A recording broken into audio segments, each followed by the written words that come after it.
सुबह समय निकालना थोड़ा मुश्किल हो जाता है। हाँ हाँ, इसका जिक्र है। पहले दिन मतलब 22 सितंबर को कलश स्थापना के लिए जो मुख्य शुभ मुहूर्त है वो सुबह का है, करीब 6:09 से 8:06 तक। सुबह 6:09 से 8:06 तक। जी। लेकिन अगर मान लीजिए किसी वजह से सुबह ये नहीं हो पाता तो चिंता की बात नहीं है। एक और बहुत ही अच्छा बल्कि बहुत ही शुभ समय है, वो है अभिजीत मुहूर्त। अभिजीत मुहूर्त। हाँ, ये रहेगा सुबह 11:49 से दोपहर 12:38 तक। और अभिजीत मुहूर्त को तो ज्योतिष में ऐसा मानते हैं कि ये दिन का वो समय है जब लगभग कोई भी शुभ काम शुरू किया जा सकता है। बहुत शक्तिशाली मुहूर्त है ये। अच्छा, ये तो बहुत अच्छा है जानना कि एक और विकल्प भी है। वैसे शुरुआत की तिथि को लेकर भी थोड़ी सी कंफ्यूजन जैसी बात थी। प्रतिपदा तिथि तो शायद 21 सितंबर को ही शुरू हो रही है। हाँ, आपने सही सुना। कंफ्यूजन हो सकता है। देखिए, प्रतिपदा तिथि जो है वो रविवार 21 सितंबर की देर रात को, मतलब तकनीकी रूप से 22 सितंबर लगते ही 1:23 पर शुरू हो जाएगी। अच्छा, रात में। हाँ, देर रात। और ये रहेगी सोमवार 22 सितंबर की देर रात 2:55 तक। लेकिन हमारे हिंदू पंचांग में उदय तिथि का बहुत महत्व है। उदय तिथि। जी, यानी सूर्योदय के समय जो तिथि चल रही होती है उसे ही पूरे दिन के लिए माना जाता है।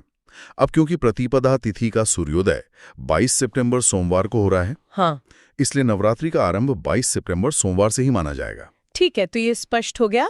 उदय तिथि ही मायने रखती है। बिल्कुल। और एक बात और जो आपने शायद सुनी हो, 21 सितंबर को एक सूर्य ग्रहण भी है। हाँ, हाँ।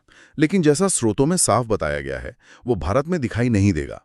तो इसलिए नवरात्रि की पूजा पर या उसकी शुरुआत पर इसका कोई असर नहीं पड़ने वाला है। कोई चिंता की जरूरत नहीं। अच्छा, ये राहत की बात है। जी, बल्कि इस साल तो नवरात्रि की शुरुआत में उत्तरा फाल्गुनी नक्षत्र और हस्त योग का संयोग भी बन रहा है। ज्योतिष में ने स्थिरता और शुभ कामों की शुरुआत के लिए बहुत अच्छा मानते हैं। पैदा कर रही है ये जो 9 दिन या 10 दिन वाली बात है। स्रोतों में इसके बारे में क्या कहा गया है, खासकर वो तृतीया तिथि को लेकर? हाँ, ये सवाल बहुत लोगों के मन में आ रहा है। देखिए, नवरात्रि तो 9 रातों का ही पर्व है ना? हाँ। और इस साल भी तकनीकी रूप से देखें तो 9 दिनों की ही पूजा है। अच्छा। हाँ, उलझन इसलिए हो रही है क्योंकि जो तृतीया तिथि है, यानी तीसरा नवरात्रि का दिन, वो पंचांग की गणना के हिसाब से 2 कैलेंडर तारीखों पर पड़ रही है। अच्छा, इसको थोड़ा और आसान करके समझाएंगे? जरूर जरूर। देखिए, तृतीया तिथि शुरू होगी बुधवार 24 सितंबर को सुबह करीब 4:52 पर। 24 को सुबह। हाँ, और ये खत्म होगी अगले दिन यानी गुरुवार 25 सितंबर की सुबह करीब 7:06 पर। ओ, तो मतलब 24 को तो पूरे दिन है ही। हाँ। और 25 की सुबह भी थोड़ी देर तक है। के दिनों की जो गिनती होती है ना, उसमें 25 सितंबर को